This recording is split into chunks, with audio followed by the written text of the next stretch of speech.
लड़कियों की आवाज में बहुत ताकत होती है। मैं खुद उनकी आवाज निकाल के 2 बार रिचार्ज करवा चुका हूँ। यार मुझे तुम्हारी एक बात बहुत पसंद है। कौन सी? यार एक ही बात पसंद थी, वो भी भूल गया मैं। अगर आपकी पत्नी आपका कहना नहीं मानती तो इतना ध्यान से मत सुनो। किसी की पत्नी नहीं मानती, इसका कोई इलाज नहीं। आज पुरानी गर्लफ्रेंड रास्ते में मुड़ मुड़ के देख रही थी। कसम से ऐसे फीलिंग आई जैसे पुराने सिम कार्ड में अभी भी थोड़ा सा बैलेंस बाकी है।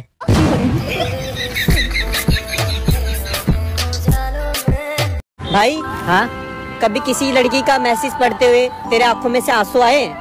आंसू तो दूर की बात, पहले मैसेज तो आए।